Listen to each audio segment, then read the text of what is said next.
Hi, good afternoon to you all. Thank you for joining us today. I'm Hamza Meddeb. I'm non-resident scholar at Carnegie Middle East Center, and I'm delighted to welcome you all at Carnegie, at least virtually. We have today a very special panel on the political crisis and the economic reform prospect in Tunisia after July 25th. As you know, I mean, the decision taken by President Kais Saied on the 25th of July to suspend the parliament, to dismiss the government, and to install a state of exception has plunged Tunisia into a political crisis that is, of course, threatening to deteriorate and to weaken its already fragile economy. So this decision also disrupted the discussions with the IMF.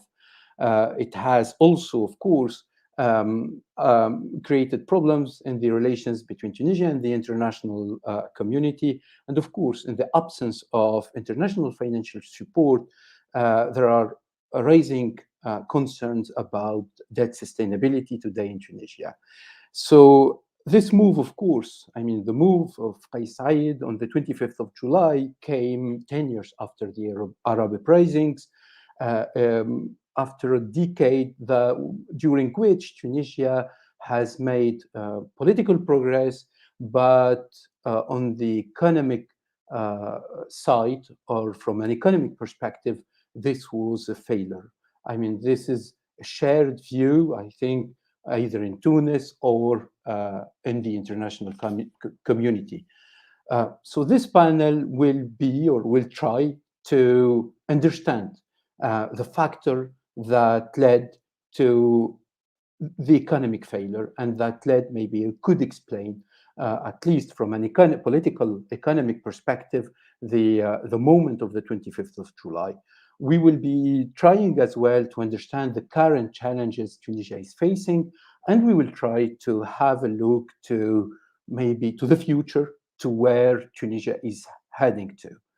To discuss all these questions, I'm really happy to be joined by a terrific group of panelists. Let me introduce them. Happy really to be joined by Reem Ayadi. Reem is the president and founder of the Euro-Mediterranean Economist Association. She is the director of the Euro-Mediterranean Network for Economic Studies. Reem is professor at the Business School, City University of London. Thanks for joining, Reem. Happy also to be joined by Ishaq Diwan. Ishaq is a professor of economics at Paris Sciences et Lettres, where he holds the chair socio-economy of the Arab world. He's also professor of economics at the École Normale Supérieure in Paris.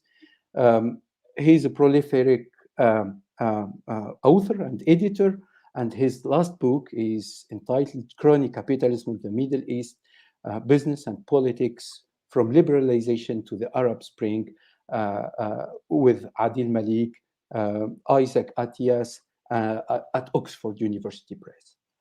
Happy also to be joined by my former colleague at Carnegie Middle East Center, Amr Adli. Amr is currently assistant professor at the American University in Cairo. He was, as I mentioned, a non-resident scholar at Carnegie Middle East Center and research fellow at the European University Institute.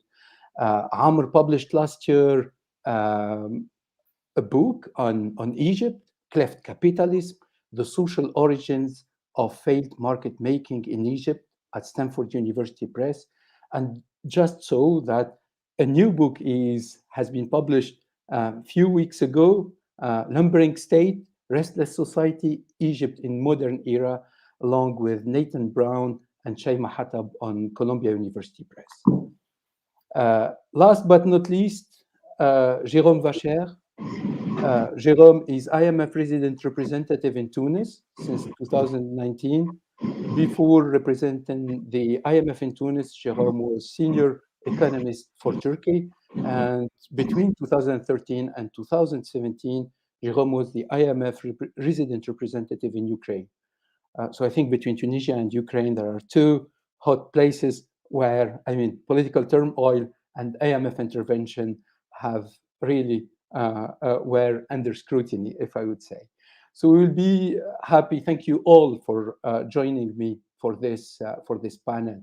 Uh, Maybe quick comment on the organization of the panel. We will be dedicating 1 hour to 1 hour 15 to the discussion between panelists, and then we will open the floor to the Q&A from the audience. So please, if you want to ask question, write it on YouTube or on Facebook, and I'll be happy, of course, to share it with our panelists. So without any further delay, let me start maybe by a first question, a common question actually to the panelists. I'll start with Reem. Probably maybe to say or to ask, could we consider eventually what happened on the 25th of July as the revenge of the economy after a decade of economic mismanagement, delayed reforms, and unmet expectations, actually? Please, Reem, the floor is yours. Thank you very much, Hamza, for inviting me to this very timely panel discussion. And thank you also for this question. It's a very interesting one. But what I will try to do is to give you, over the last decade, where is Tunisia today from an economic perspective? And then probably I can give some element to your question in that sense. So if we look at Tunisia today, it's still a lower middle income country with a GDP of around $40 billion on current prices, and with a population of almost 12 million for data 2020. Now, if we look at the last years, if I take, for example, from 1995, because I don't only want to look at one decade, I want always to look at more years to be able to really assess where the country is and how it performed. And if we look at 1995, since 1995, I meant the country population has grown by more or less 23%, and then the GDP grew by 54% over the same period. So if we take up to 2020. So I think it is important to look at the country in a longer term perspective, not just take certain dates and then decide whether the country has grown or has not, or it has failed or it has not. Now, the second point is, yes, the GDP growth rate has shown a decreasing trend, particularly between 2019, 2020. And this is mainly driven by the COVID-19 pandemic. And this is not only specific to Tunisia, but this is specific also to many other countries in the region, except for Egypt. And then we have our colleagues who can give us more information about that. Now, the biggest issue in Tunisia is the following, which is the overall unemployment rate, which is very high if you compare it to the total labor force. And this has been the trend since many years. Okay, so you can talk about a decade there. But then, if we look at the youth and women, these unemployment rate is even higher. I mean, for the youth, employment has peaked, of course, in 2011 when we talk about the date, but then it's continuing very high, and this means that the economic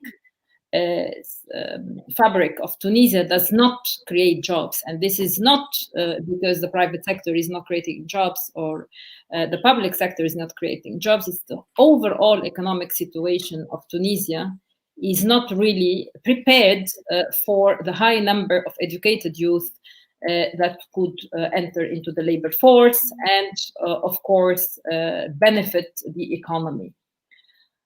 Now, I'm going to say one thing important, which is the level of preparedness of Tunisia in the pandemic. Tunisia was not prepared for the pandemic at all, like many other countries, for example, in the region. And then we could see that the situation of this unpreparedness, and we have done a policy monitor for that since the pandemic, it's the elevated external debt, which has created a very little fiscal space for the country to respond. And this is also something that needs to be carefully looked at. Obviously, the pandemic has put further pressure on the increasing debt, particularly external debt of Tunisia, and also domestic debt. And this also put further strain on the country to respond and to even respond in the long run. So for me, 25th of July was a response based on a worrying situation of Tunisia, based on an unstable, fragmented, and disunited political scene, as we've seen it, but also very fragile, vulnerable socioeconomic situation, which has been spearheaded in a way which has been accelerated during the pandemic. So would this response be successful? Then we will continue discussing it, and I think only the time will tell us. Thank you. Sure. Thank you, Reem. Sure, we'll be discussing absolutely the current situation, but it's important. I mean, you mentioned maybe the long term and the evolution of Tunisia's economy over the past decade, but even beyond. And you mentioned one important factor: the fact that Tunisia hasn't been prepared for the pandemic, as if the pandemic was maybe the accelerated or exacerbated already existing tensions or imbalances in the economy, and came in my point of view, and at a time where major reforms haven't been implemented or have been delayed for a decade. Let me move to Ishaq. Ishaq, I was reading your paper, and you published a paper, I think, with a premonitory title in 2019, the need to, Tunisia's economic challenges should be fixed before it's too late. I remember more or less this was the title.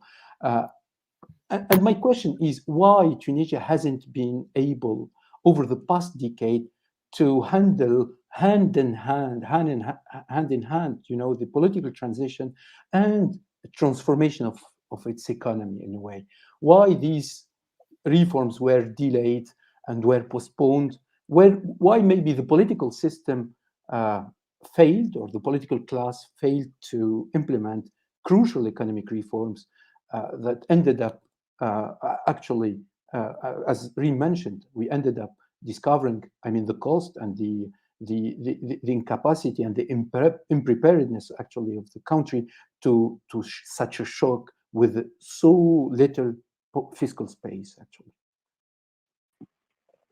Very good question, Hamza. It's been the question for the past decade now. Why can't the executive, take more powerful decisions to fix the economy? The challenges have been apparent for a long time. The deep challenge is to upgrade the economy, something Ben Ali wasn't able to do. The country's been stuck in what we can call the middle income trap, unable to become more sophisticated, to grow the ladder in terms of the quality and value added of its product. And the regime not only failed to do that, it even failed the more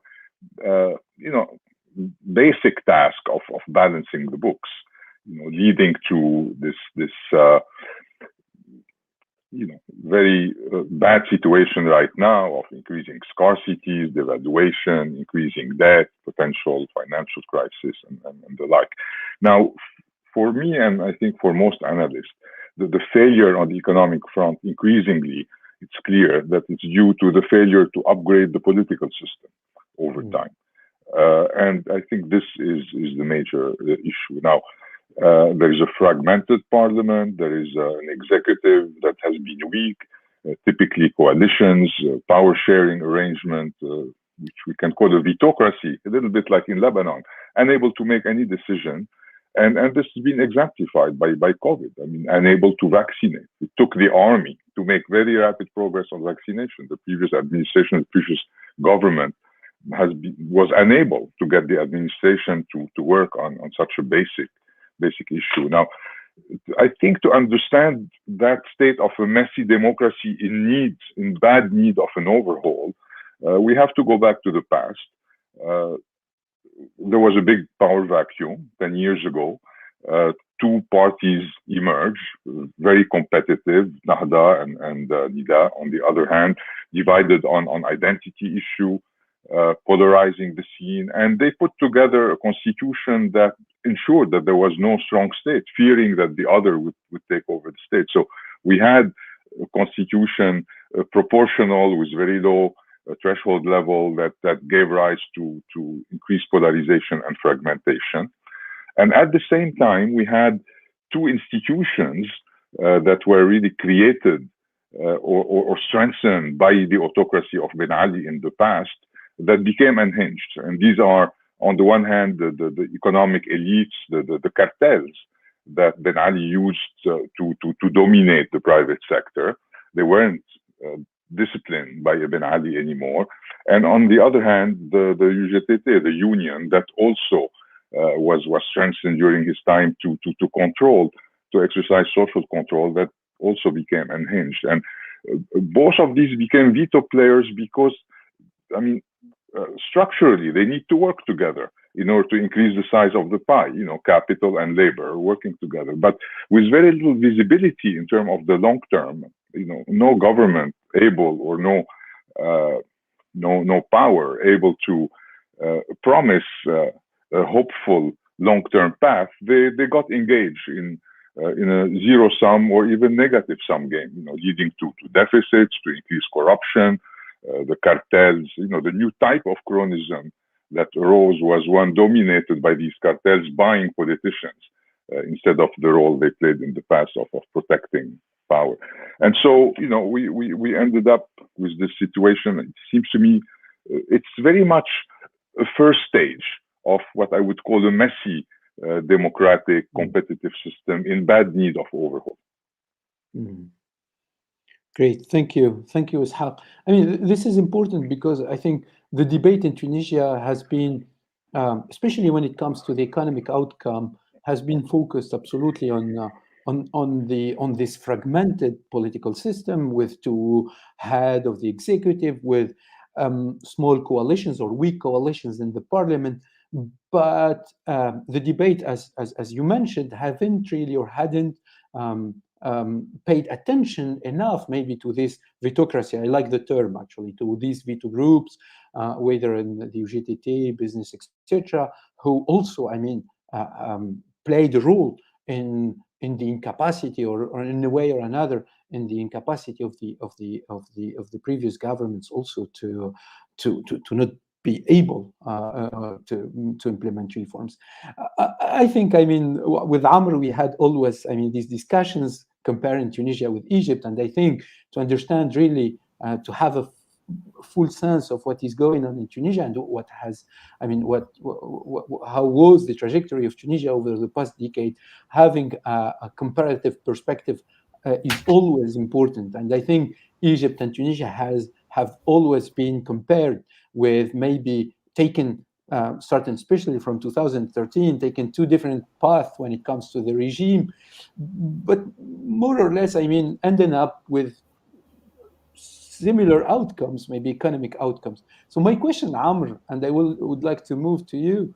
To what extent maybe if we compare Tunisia and Egypt, as you did on previous papers, to what extent maybe the state society dynamics played out in the situation in Tunisia, maybe allowed for a while a sort of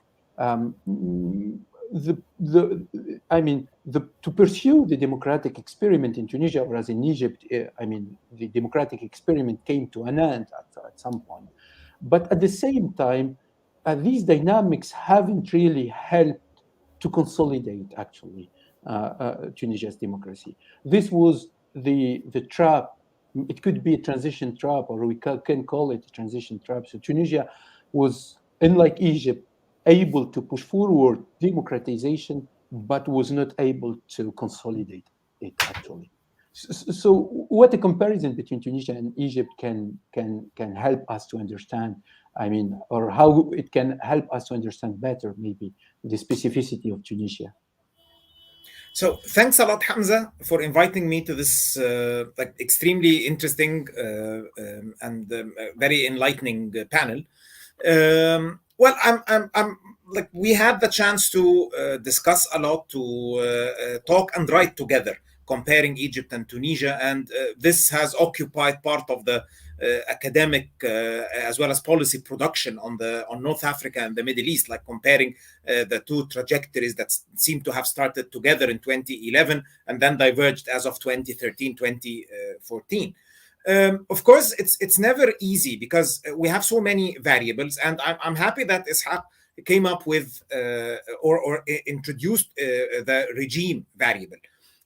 Because what I fear here is that if we take a quick look at the trajectories in the past 5 or 6 years, we would see a case of what seems to be a consolidation of an authoritarian order in Egypt that managed to bring some element of stability and, more importantly, functionality in decision making in a way that eventually reduced somehow the macroeconomic vulnerabilities that the Egyptian economy has been facing back in 2014 all the way until 2017. But the terms on which such stabilization happened are extremely important, not only politically, having to do, of course, with an unmistakably, like repressive dynamics that were crucial in making austerity and many other measures possible. And that's why the regime dynamics are extremely important here, because what happened in Tunisia appears to be a case of dysfunctionality, but on the other side, it also had to do with the ability of many different actors, especially the actors representing the middle classes, the UGTT, in pushing back against measures that would have inflicted considerable economic harm on their constituencies. Of course, the outcome eventually was a case of paralysis. And if you may remember the chapter that we wrote together and the paper that we wrote before that for Carnegie, it was like that the case of Tunisia was too much consensus. Is that consensus was expected and like needed for each and every step, to the extent that eventually led to like a governance problem in the sense of like the inability to govern, like a governability, to be more precise. I'm not sure, of course, whether that would lead us to the revival of some of the old neoliberal common wisdom, the ones that were written in the 80s and 90s, that were praising, especially in the 80s, that were praising insulated regimes, like the Turkish takeover between 1980 and 1983, that enabled the introduction of like what they used to call like the bitter medicine or whatever, which was really like a very technical language, a very economistic, too much oriented towards macroeconomic indicators like the budget deficit, like the inflation rates, which are important but are not the only thing and are not enough to represent the political, economic, and socio-economic picture as a whole. So in a case like Egypt, we have an element of stabilization. I'm not sure whether we can say actually sustainability. We are going to see what would happen with rising interest rates. Like much of the recovery in Egypt has been quite dependent on the very accelerated expansion in foreign debt that again had to do with the ability to impose quite unpopular austerity measures and hence to generate the macroeconomic indicators that seem to be like celebrated by the IMF as well as the credit rating institutions that are key in order to keep the flow of dollars coming in to rebuild the reserves and to keep what seems to be financial sustainability. But many of the structural problems, by the way, that the Egyptian economy has faced, not after 2011, but way before, were not addressed. I mean, like if you take a look at the balance of payment at the current account, for instance, the improvement had to do with suppressing imports. The increase in exports has been very disappointing compared to the very sharp depreciation that happened following the devaluation of the Egyptian pound in late 2016. much of the growth that seems impressive in the Egyptian economy has been taking place in the all too familiar non-tradable sectors like real estate, construction, etc., that do not simply address the balance of payment problem that proved to be the Achilles heel of the Egyptian economy throughout the past 40 years, the inability to generate enough dollars, mainly through export, like goods, rather than depending on volatile exports of services like tourism or workers' remittances that are nowadays at a historic high, standing for, like, in 2020, they are estimated at $30 billion, which is like quite large. And it over emphasizes the rentier nature of the foreign earning sectors in Egypt. So like all of these are very important, so not to overpraise the case in Egypt, because we need to bear in mind the social cost as well, which was admitted by the government itself, the rising in poverty levels between 2017 and 2020 by a staggering 5%. And so the point here is that the cost of adjustment of many of the structural problems could be laid on the broad base of the Egyptian population, and this is definitely something that was very much related to the insulated and rather autonomous nature of the new authoritarian order. But at the same time, many of the structural problems were not addressed. So this is not a case of, this is not Park Chung-hee in the sense of like an authoritarian regime that is capacious enough to push the economy into a state of transformation. It's not. It's rather like a case, at least one that is more governable. It shows that it's not a problem with governability. Many of the decisions that were taken show that the bureaucracy could be put to work in some areas, but like definitely compared to a case like Tunisia, which unfortunately showed like signs like Lebanon, where you have like a very or as you were saying, signs like Iraq, but without, of course, the problem of violence and being like having armed militias in both other contexts. But that's the point. So I think that we just like need to have more than one criterion to look at this, rather than just the macroeconomic indicators that just show us the thing from the very outside of it. Okay, thank you, Amr. Thank you, because I mean, it's always, I mean, this comparative perspective is of great value, actually, because it allows us to understand the specificities, but also the common challenges facing maybe two regimes. And you brought to the table the issue of the cost of adjustment to the capacity of maybe the Egyptian incumbents to assume and to support the cost of adjustment, whereas in Tunisia it seems like caught between the rock and the and the corner at some point, or between two big constraints between the international community and the domestic constituencies. The previous governments, they opted for delaying the reforms, actually, and we ended up not doing them. And of course, I mean, with the COVID, things completely were out of control. Maybe before moving to Jérôme, Ishaq, you may add, I mean, something on this comparison between Egypt and Tunisia, please. Go ahead. Yeah, no, I want to take Amir one step further. Even though the economic challenges don't look that different between the country, I think we should stress that the political regime trajectory is completely different. They are, for me, at two bookends. Egypt is a rentier, military-dominated economy trying to become a development state. It may or may not work, where everything flows from the state, a bit like China or like Ethiopia, if you like. On the other hand, Tunisia is a productive economy trying to become more collaborative in its constituency. It has to produce more value added. And to do so, it has to rely on the private sector, and it needs better instrument of governance to escape the poverty trap. So two very different regimes evolving very differently as well.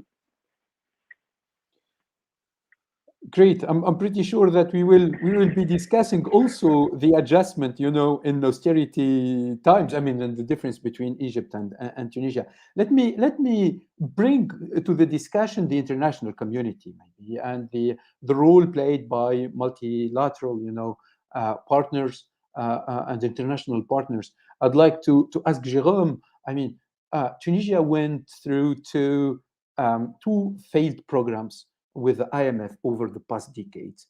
And as I mentioned, I mean, this was one of the big problems. It looks. I mean, I think rely on the fact that the maybe in terms of capacities, the government, the previous governments were not really incentivized to implement reforms and to assume the cost of adjustment. But at the same time, there is a general feeling among the international community that played a lot. It's like the support of multilateral institutions. I mean, allowing Tunisia to access to cheap credit, or also the support of international partners and strategic allies, I mean, to allow Tunisia to access to international markets. This has created moral hazard in a way.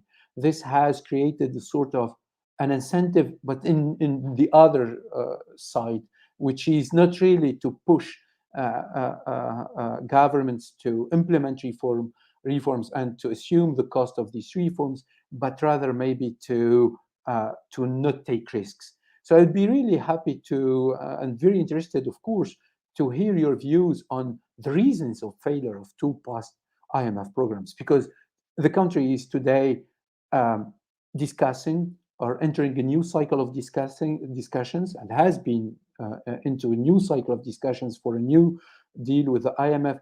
But there are probably major lessons learned from this collaboration over the past decade. Thank you, Hamza, and thank you, Carnegie, for inviting me to this very stimulating seminar. So, which I'm very glad to participate. Maybe coming back to what was said earlier and focusing on the macroeconomic performance, I think, as it was said, I mean, looking at the pre-COVID situation, it's important to stress that we had a combination basically of low growth with a decline that had started before the years 2010s. And of twin deficits. So basically a fiscal deficit, a large fiscal deficit, and a large current account deficit. And we basically had a situation of growth below 2% on average during the years 2010s. That is pre-COVID. So clearly the situation pre-COVID was already difficult, and in particular with a growth rate which was insufficient to have a significant dent on unemployment, and also lower than potential growth. And potential growth itself, what we have seen when we looked at the numbers, is that this has been also going down. So clearly that was not a good combination. So that has basically as further background and related to the question that you asked at the beginning. A second element of background is that indeed we had two IMF programs, one in 2013, a standby arrangement, and one in 2015, an extended fund facility, which is a more medium-term oriented facility.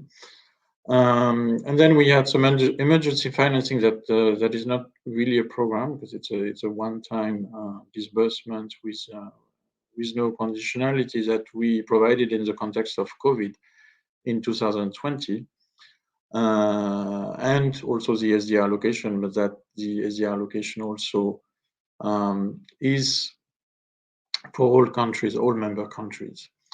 So we have aimed at providing significant support to Tunisia. Now, indeed, the performance of these programs has not been great, and that's that's both valid for the 2013 but even more so for the 2015 program that was put in place. And we have seen that essentially these programs, which rely on a set of reviews, have not been finished essentially. So they were started and then encountered a number of difficulties. So what we have tried to do ourselves and together with the authorities is to look in particular in 2019 we tried to look including in seminars and the like, to try to think about what could be the lessons learned from these two programs, these two earlier programs. And from that, we could gather that there were about 10 points which were important to make a program successful, essentially, and a program that could be implemented until its end. And there, of course, there are a lot of it's not only valid for Tunisia, but it's valid for a number of countries. And some of these lessons learned and some things that we also see in a number of other countries. So it's not necessarily completely specific to Tunisia. So among these lessons learned, these 10 lessons learned, so I can briefly go through them, but one is that it's important not to have too optimistic macroeconomic forecast in programs. And again, that's something that we see, and it's a challenge that we see in a number of countries. In two, it's important to have prioritization to avoid an overcrowded agenda. Three, it's important to have political commitment and ownership. It's critical. Four, gradualism in reforms can also backfire politically, and gradualism doesn't always pay off. Five, there's more emphasis is needed on growth enhancing measures. Six, it's important to have improved social safety nets to accompany macroeconomic adjustment. 7, lesson, strong communication is also key to generate buy-in. 8, it's important to make sure that the technical constraints that can arise in a program, and there are many, need to be addressed up front. And 9, that it's also important to mobilize strong external partner engagement. And 10 is that data availability and transmission need to be significantly improved, including in areas like state-owned enterprises. So that's a long list, but to me, the most important and the most critical of these 10 points is the need for political commitment and ownership. And again, it's not necessarily something that is specific to Tunisia, but that has been something which has been particularly, that's an issue that has been particularly prevalent in Tunisia and seems to have contributed significantly to the lack of reform that could be supported by an IMF program. So ownership is critical, and by that we also see that there is it's important to have a medium-term vision, especially if we engage in an economic reform program that is supported by the IMF over several years.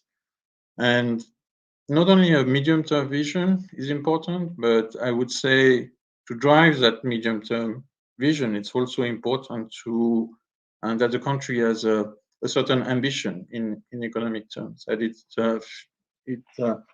the authorities in particular look at and communicate the objectives that they have and some targets, even if they can be relatively ambitious. But it's particularly important to have an ambition to drive the country, and that also supports that medium-term vision. Related to that, I think it's also important to see that an IMF program is not only a short-term fix to unlock financing, and there is a tendency to see it as such. But it's, as mentioned earlier, in particular for facilities like the EFF, we are looking really at a medium-term plan and a medium-term set of reforms that would basically put back the country on more sustainable economic growth.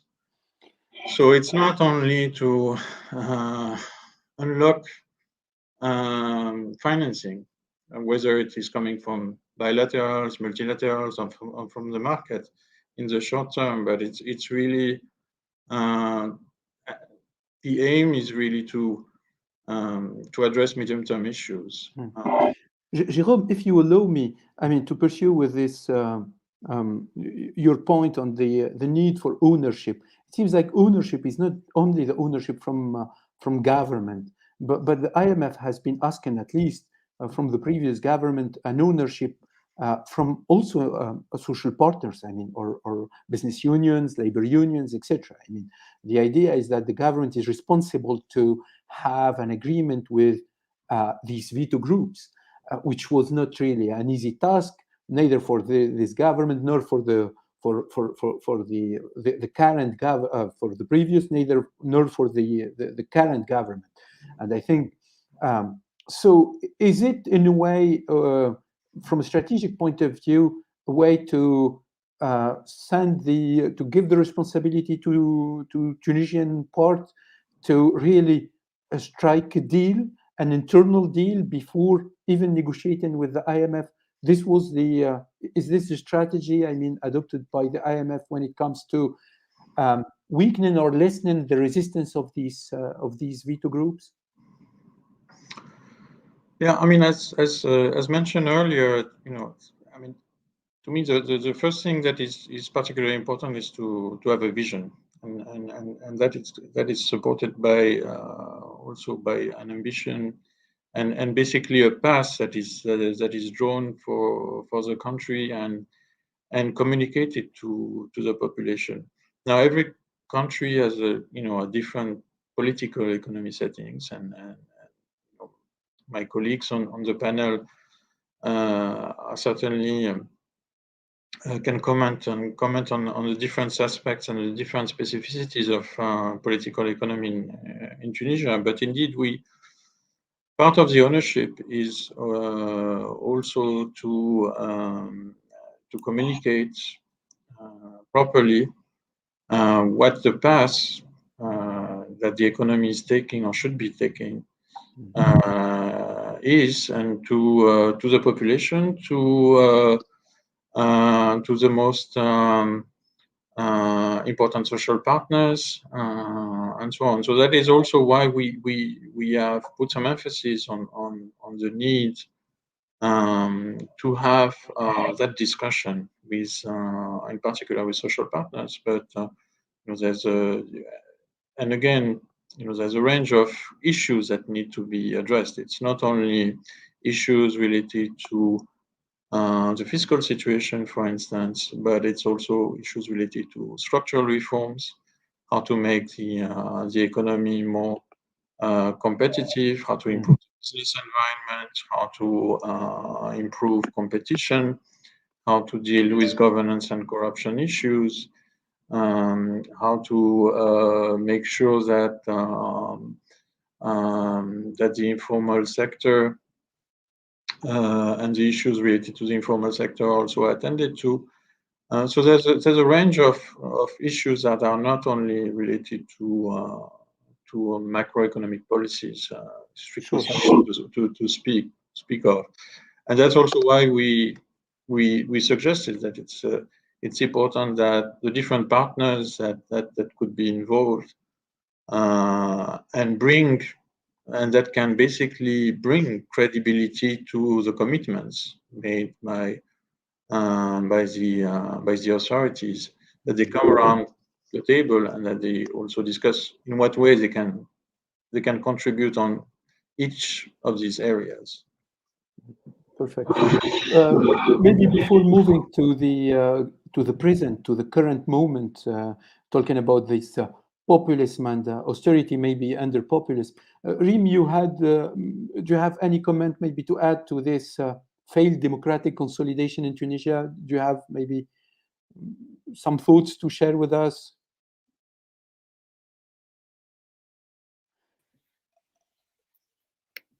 Yes, very much, Hamza. So first of all, I wanted to note one comment, which in fact, for democracies to consolidate, it needs time, and it's not only 1 decade. So again, trying to assess the failure or the success of a democratic transition, you need to give it a bit more time.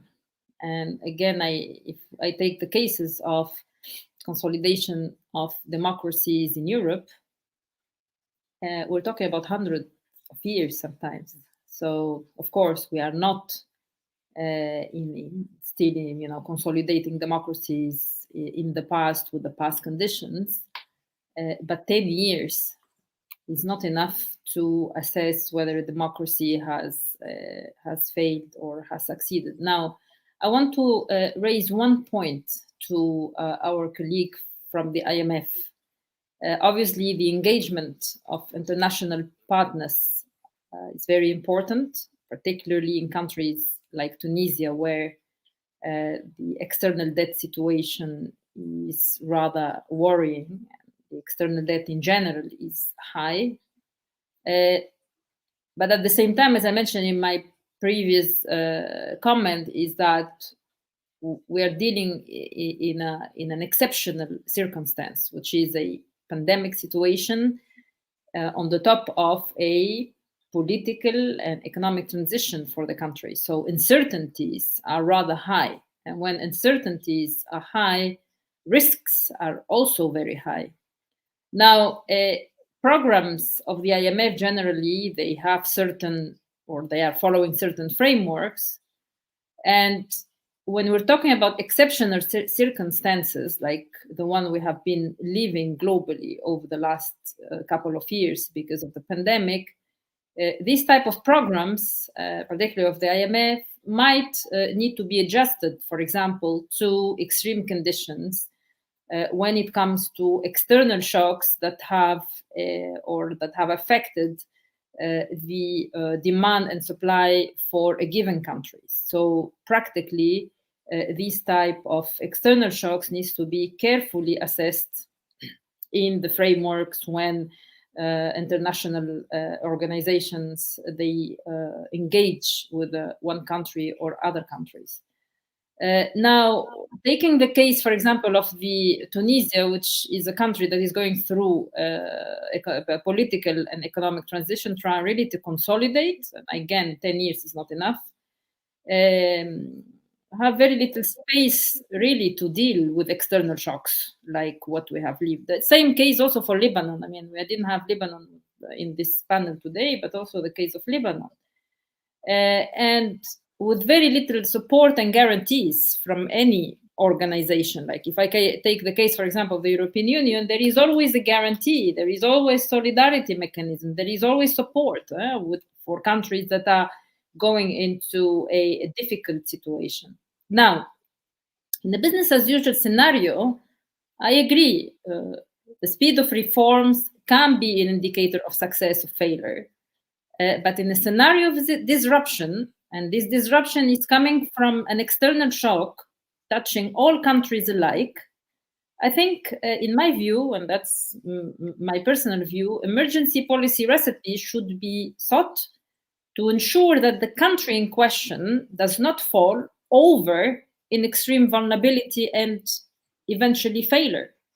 And then at the end, because of the inadequacy of the policy recipes, some organizations could contribute to the acceleration of the fallout of certain countries. That was my comment. Thank you. Yeah, thank you, Reem. Of course, I mean, I cannot agree more with you. I mean, the democratic consolidation is not a matter of a decade. It's a long process. It's made of progress and setbacks. It's clearly and Tunisia has been going through tough shocks actually over the past decade. But the idea was basically to discuss and to understand this populist movement where actually the range of possibility or everything is open now, and there is a dynamic of maybe autocratic restoration, a setback in democracy, or democratic backsliding. So how to making sense of this moment needs, in a way or another, understanding, this trajectory, at least, as you mentioned earlier, on the longer term, but at least over the past decade. Let me move now to the present. I think that it's clear that the priority and the high priority for Tunisians and for the international community is the macroeconomic stabilization or economic stabilization. But it seems, like the priorities of the current, the incumbents are elsewhere, in a way, focusing more on political aspects, etc. But I think the economic agenda will be tough and will be is important, at least, as you mentioned, Reem, because of the debt. I mean, the debt issue is so pressing. The external financing gap is exerting pressure on the reserves, putting, of course, pressure the current government. We talked about the fiscal space, but it seems to me like, is there now, with the sort of concentration of power, what Kais Saied is proceeding with since the 25th of July, is there does he have a bigger political space to implement reforms, unlike maybe the previous governments? Is he in a better position to negotiate with the UGTT, with veto groups, etc.? Because it seems to me like, the dilemma is still there. I mean, veto groups are still there, and Kais Saied isn't really offering or a clear vision, clear on his economic plans. So, Ishaq, I would be really happy to have your views on this. Does Kais Saied has bigger political space to manage, economic constraints and especially fiscal crisis? And of course, I'm really, I'd be really interested to hear your views on, of course, on austerity, on this capacity or incapacity of today's government to implement reforms, with costly reforms in a way, and to assume the cost.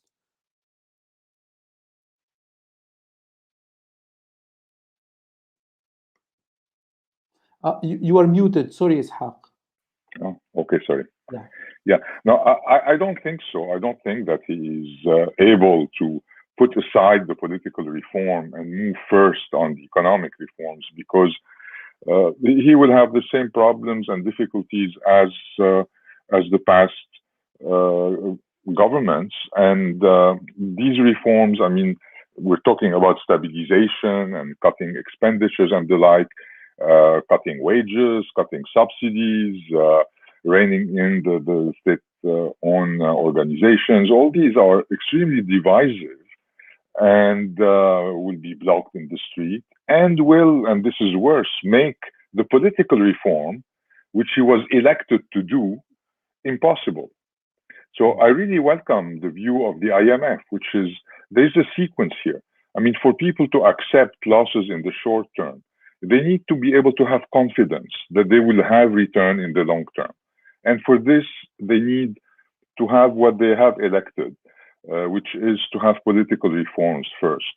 I'll make 2-3 points on this. I mean, first of all, we're not talking of a consolidation of democracy. This is a big word, and it takes a long time to perfect a competitive system. We are talking, or he is talking, of strengthening the executive, which has been clearly lacking in the past. No decision, not even on COVID vaccination, was carried. So there is a very clear need, and there is a very strong popular mandate to strengthen the power of the executive. And there's a time for this and a time for that. And I think this is the time for political reform. They may fail, of course, but this is a risk we're taking. Now, the financial situation is bad, but it's not dramatic. I mean, this is not Lebanon. The whole financial system is not going to collapse on Tunisia. It's just hard times economically, but there is space to live with the existing reserves for the next 6 months or 9 months if needed, and focus not on economic reforms, but on political reform first.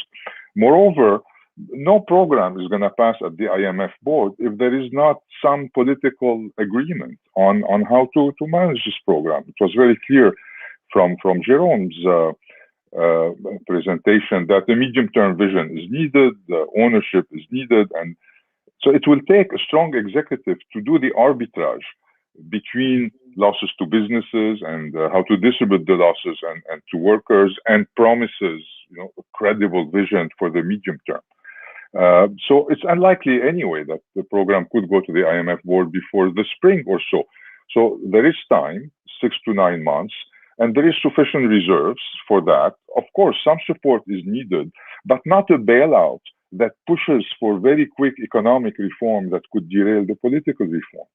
And I would worry also about financing from the GCC, because this comes with political strings attached. And, it would push for a particular resolution of the political discussion, which would not be helpful because it doesn't go with the right grain in Tunisia. It would push for a more autocratic regime, while what is needed is a democracy, a competitive system that works better. Mm-hmm. Thank you, Ishaq.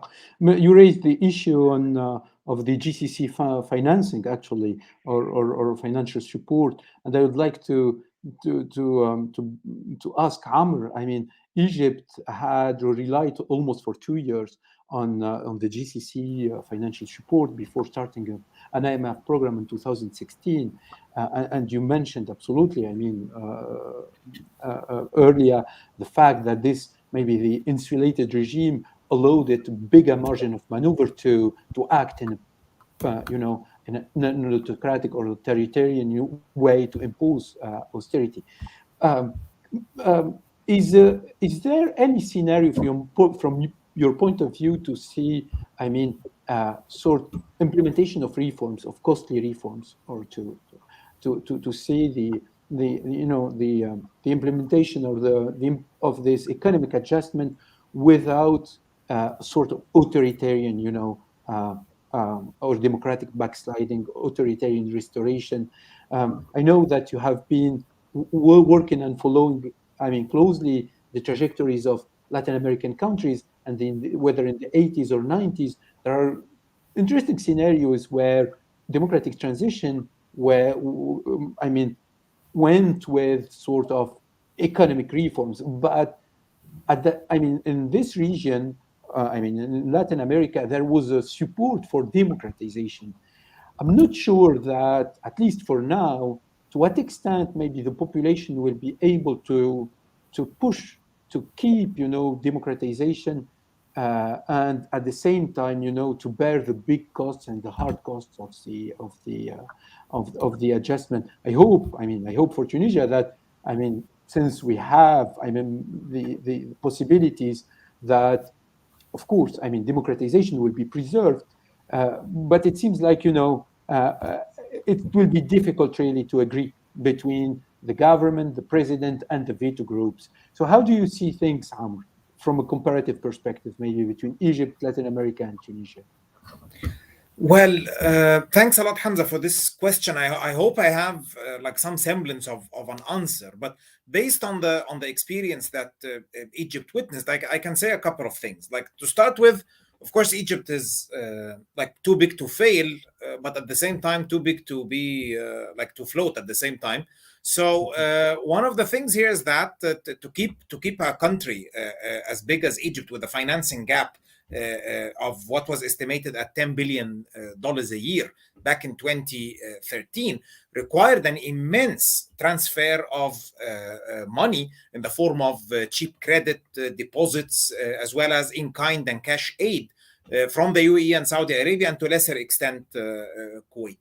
The point here is that these were not to actually bail out the country, because they did not work. Eventually, this, I believe, was either intentionally or like strategically or not aimed at, or it worked out eventually for the stabilization of the country at a time when it was very hard to take any unpopular measures, because this was the time when the opposition was in the streets, and there were attempts at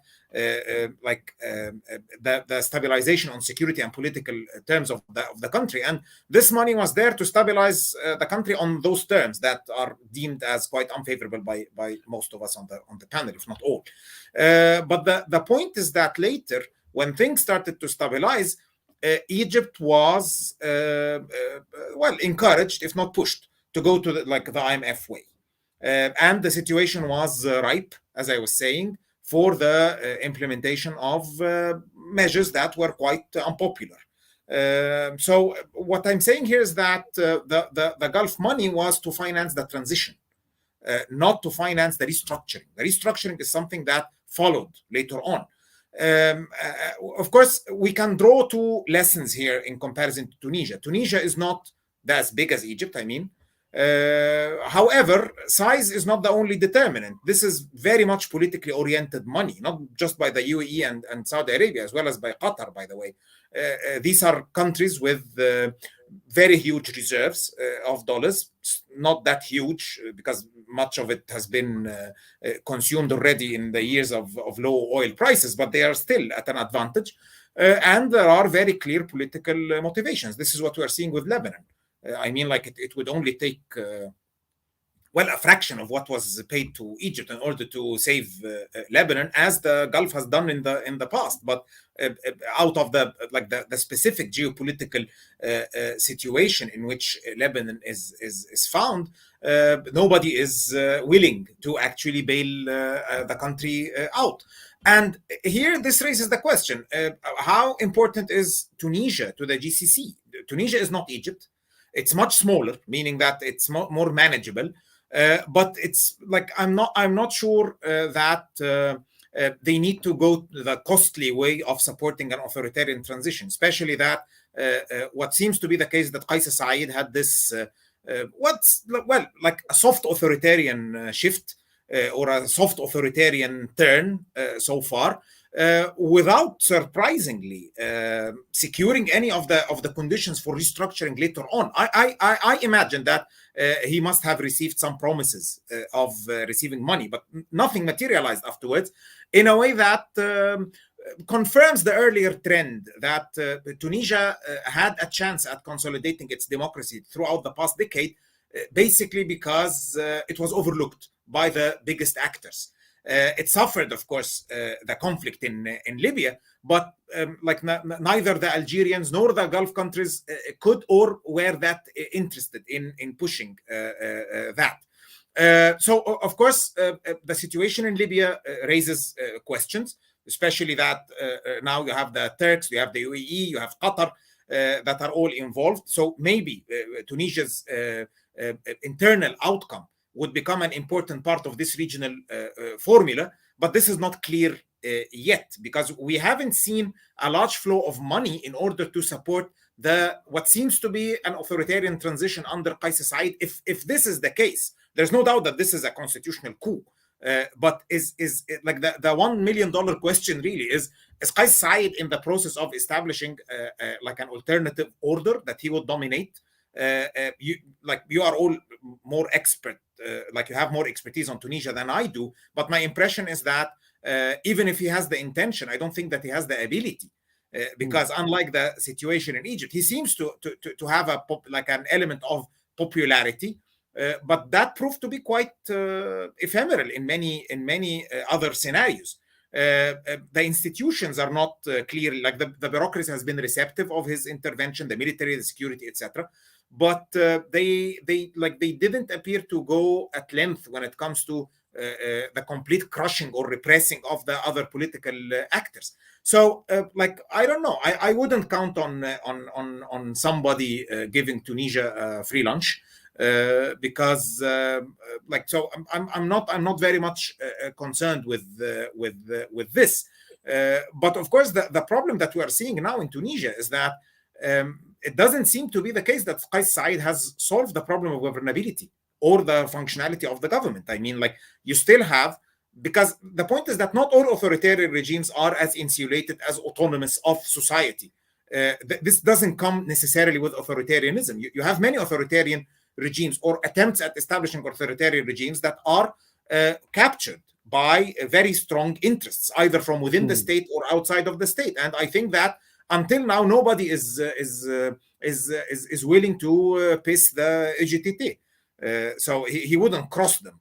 And he seemed to be even like in a more fragile situation, that he has some constituencies, including the populace in Tunisia, that are having hopes in a populist leader that can get things done, but much of what can be done is going to be at their cost, and he's not going to shoot himself in the foot, I think. So in that sense, there are so many open-ended questions still that might very well preclude an authoritarian consolidation in Tunisia. Of course, that would raise questions about what it's an unconsolidated regime. Most probably Tunisia will have many years to come without a very clear consolidated order, and this is not exceptional. This is actually the case in throughout, not only in Europe. You mentioned Latin America, where as we speak nowadays, there is considerable democratic backsliding in Latin America after having been relatively consolidated for almost 40 years. So it's a never-ending game. I mean, it's not that you end with a consolidated democracy and that's it, and then there is no room for any decay or for any backsliding. It can always happen, even in well-established democracies. So I mean that it's very much in flux. But again, when it comes to the kind of financing, I'm afraid that neither the Europeans nor the GCC could decisively transfer enough money in order to change the landscape that Tunisia is facing. And I think that that means that the situation that has already been there is likely to continue. Thank you, Amr. Because, I mean, you raised a very important point. I mean, Kais Saied seems to be a strong man in a weak position at some point. I mean, he was able to concentrate power, at least through this 117 decree. But at the same time, he is now, in the middle, or supposed to solve real challenges and constraints. And of course, I mean, the way he will act will, of course, he will in a way or another undermine even his support base. And I do think that that's an important point. I mean, many supported the Kais Saied move on the 25th of July, but this coalition or this support base is very fragile, and we are starting to see this the rise of discontent, of anger among the unemployed, etc. I mean, he had to give some advantages to the UGTT at the expense of the unemployed university graduates, and clearly by doing so, he is undermining his own support base. So that's really interesting. the point of inconsolidated regime, I think that Tunisia is clearly, we are in a situation where the country is not. I mean, there are big question marks on the type of the regime, of course, and the perspectives or the prospects of consolidation in a way or another. So, I have a question, maybe to start with. Asking some questions that we received from the audience. I'll start with Jérôme. There are many who are today saying that a new program with the IMF won't be really won't be helpful for Tunisia in a way, because I mean public debt is skyrocketing. It's high. So. I mean, and can't be repaid without social explosion. So, what are the conditions for a new program, Jérôme? What are the conditions? I mean, are they still the same? An agreement between Tunisian stakeholders, incumbents, governments, and social and economic partners? Probably a roadmap, political roadmap. I mean, what are really the conditions for the IMF to get Tunisia into a track of debt sustainability?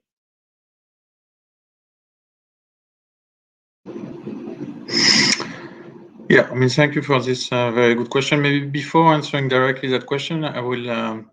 I just wanted, if I may, quickly to complement something that has been said earlier and mentioned earlier, in the sense that we have adapted and very quickly to the COVID crisis, and we have provided very quickly financing to Tunisia. We were the first ones to provide support to Tunisia in the context of the COVID crisis through a rapid financing instrument, which is basically emergency financing, which with a one-time disbursement and basically no conditionality. So we provided $750 million last year under that framework, and Tunisia was one of the first to benefit from the extension of that framework, and I think that helped cushion the impact of the COVID crisis, or at least it has helped to provide some support, and in particular to put in place some support mechanism in the context of COVID. Now, to answer your question, I think some of the elements that we have discussed before are, of course, very relevant. What is important for us is to be able to assess the capacity and the willingness of the authorities to conduct the economic reforms that are needed, the policies that are needed to put the country on a more sustainable path. And there, I do believe that there is really some urgency in getting to work quickly on those issues, which have been, as you mentioned before, have been put to some extent on the back burner in the past few years, with an insufficient amount of reforms that were put in place. So that's something that we always look at, and I do believe that there is an urgent need to think about what can be done, and more importantly, how to implement it. Because the issues are relatively well known and have been discussed for quite some time already.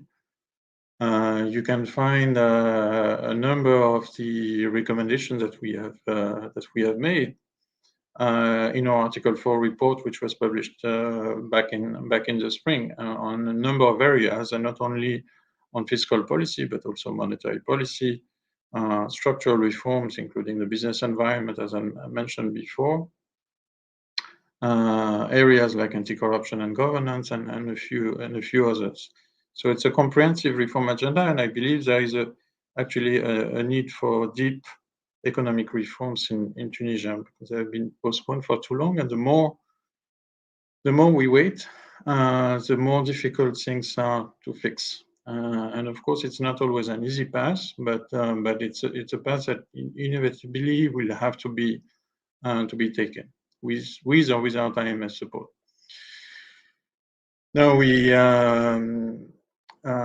so as you know, as mentioned before, the need for ownership and the commitment and a strong commitment are particularly important.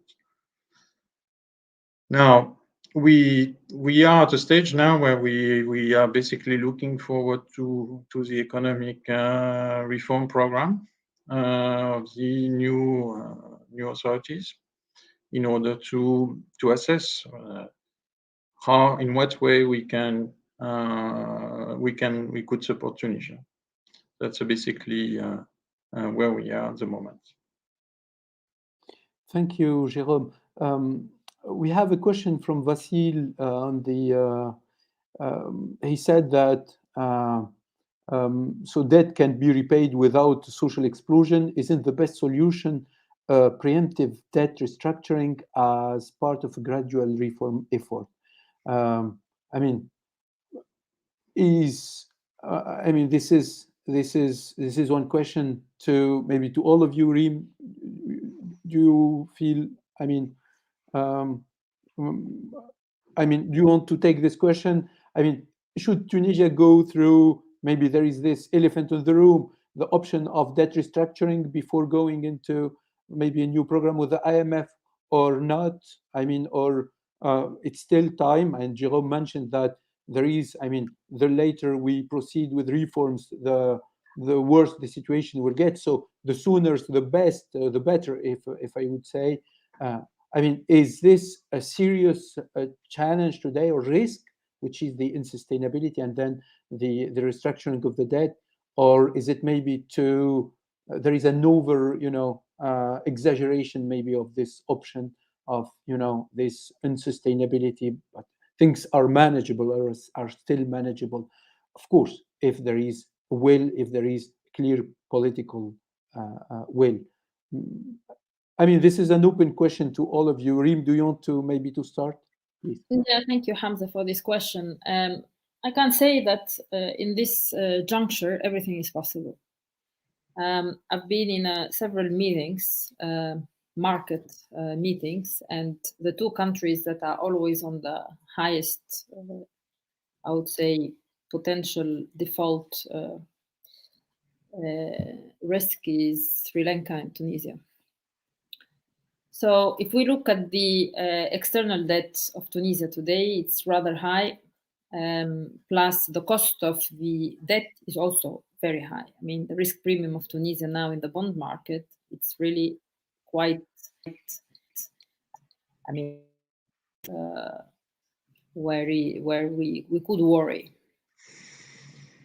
Now, there is always a possibility to find some arrangement to finance this debt using some domestic measures via, for example, the local banking sector. But then this might further increase the inflationary pressures and will put further strains on the population, particularly when we're talking about still a pandemic that is haunting the economic situation. So practically speaking, government will find itself in a catch-22 situation where whether they have to face or they have to pay investors and creditors at a high risk premium, difficult to refinance in the market. So because if they go into restructuring plan and they have a bond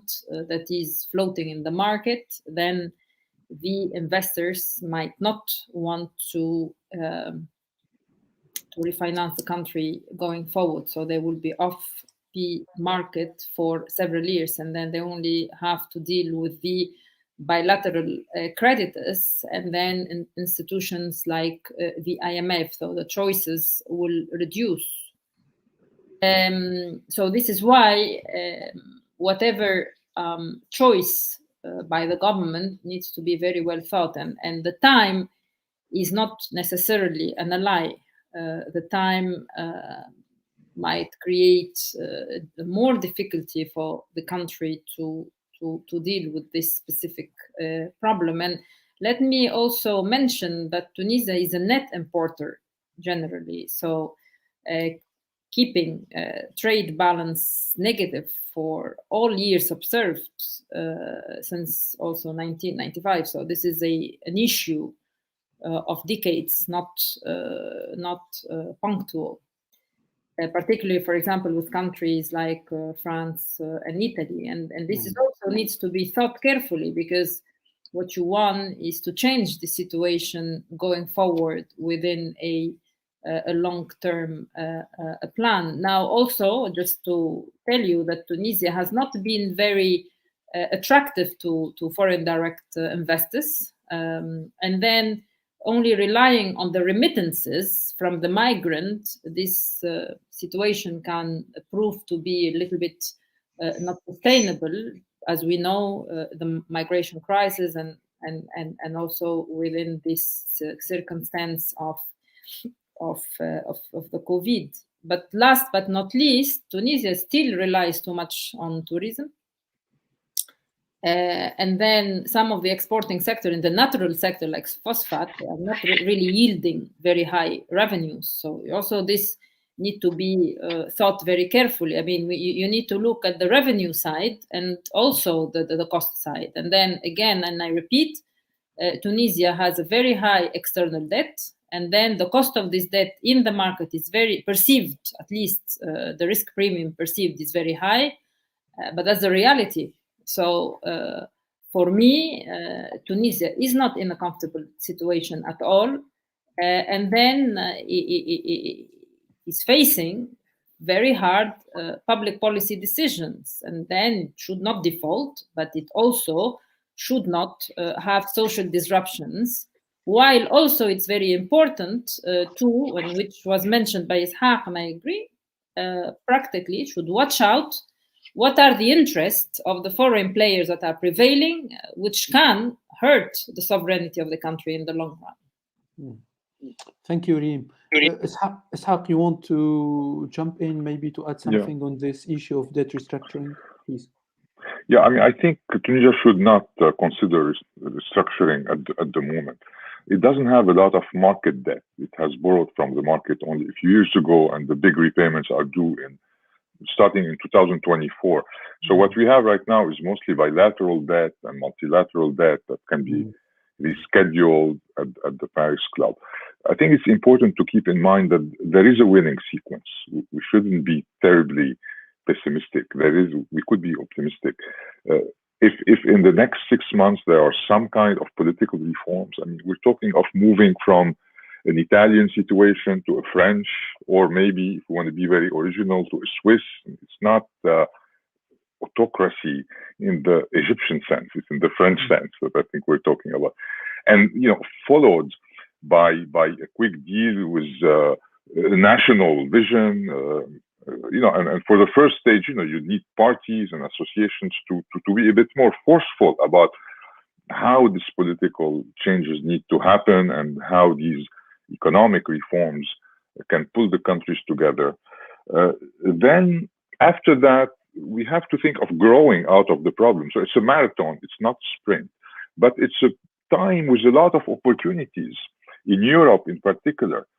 Post-COVID, everybody's talking about relocation. Tunisia has what it takes in terms of industrial capacity. There are scarcity in all value chains. Things it produces are in great demand. There is really the possibility of thinking of winning sequence right now, and would not involve default, because we would need to attract foreign direct investment and keep the confidence of the market. Thank you, Ishaq, for raising this this positive note. Actually, the fact that there are opportunities, especially now with this, the whole, post-COVID, maybe we are still in the COVID, actually, we are not in a post, but there are still opportunities, especially the dynamics of a reshuffle of supply chains or value chains. I mean, and I think there is there are many countries who are starting positioning themselves, and Tunisia could be or could take advantage of these dynamics, of course, of the reshuffle of these value chains. But I mean, the big question is how. What will be the way out of this political crisis that could enhance a sort of transformational economic adjustment? Is it possible? And this is a common question. Is it possible from an economic perspective, a political economic perspective, to proceed with an economic adjustment, but at the same time, sort of transformational, recovery, implementing a sort of, economic adjustment on the short term in order to reduce fiscal imbalances, but at the same time preparing sort of recovery plan on the medium term?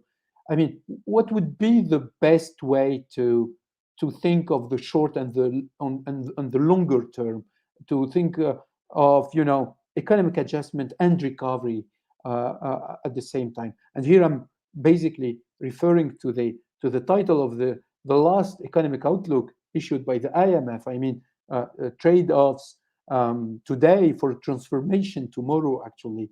So what would be the recipe, if I may, and this is a common question to you all, and a concluding question? What would be eventually, how do you see things, a recipe for a sort of adjustment on the short term and the recovery on the maybe a medium term? Who wants to? Reem, do you want maybe, or Jérôme, do you want maybe to? Jérôme, please.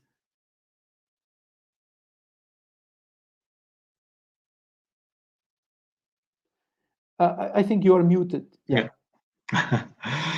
No, I think that's a very good question, and certainly a good question to conclude our seminar, essentially. I mean, no, indeed, if I refer to our regional economic outlook for the Middle East that we had published in October 2021, the way we put it is starker policy trade-offs on a way to a transformational recovery. So that what it means is that indeed there are some trade-offs, some policy trade-offs in the very short term, and in particular, and within each type of policies, within fiscal policies there are trade-offs, within monetary policies there are increasingly trade-offs. So, for instance, we know that there are trade-offs due to the fact that there is a limited fiscal policy space in many countries, and certainly in Tunisia. But we also know that there is diminishing monetary space as well, because we are facing a situation of resurgence of inflation. So a number of challenges will have to be dealt with in the short term. And to me, that that means not necessarily having trade-offs between economic adjustments and structural reforms, but what it means is basically finding the right balance. Because overall, for the medium term, what you need in a country like Tunisia, which has the imbalances that we know, and some of them have been long-standing and are more pronounced due to the COVID situation, is that there is a need for both an adjustment in macroeconomic policies, which is inevitable, and structural reforms, which also will allow to over time to have higher growth, a more sustainable growth, and hopefully also more inclusive growth. But thinking that a country like Tunisia can grow out of its problems only through growth is not something that that is realistic in the medium term. There needs to be a combination of both to bring more visibility on to economic operators, and it's something that was referred to earlier, that this is a country with a serious lack of foreign direct investment, despite having a tremendous potential, despite having a good location, despite having tremendous human capital, despite having all these assets and all this potential, which again is a missed opportunity if it's not taking advantage of, and for that you need significant structural reforms and deep economic reforms. Mm-hmm. Thank you. We have few seconds if anyone wants to add something. Yeah. Otherwise, maybe we are reaching 1 hour and a half. I would like really to thank you all for this nice discussion, for your insights. We tried really to go on to have a discussion on the intersection of politics and economics to understand the past, the present, and the future. We hope really to see you and to see for other opportunities and panels with Carnegie Middle East Center. Thank you so much, and take care. Bye.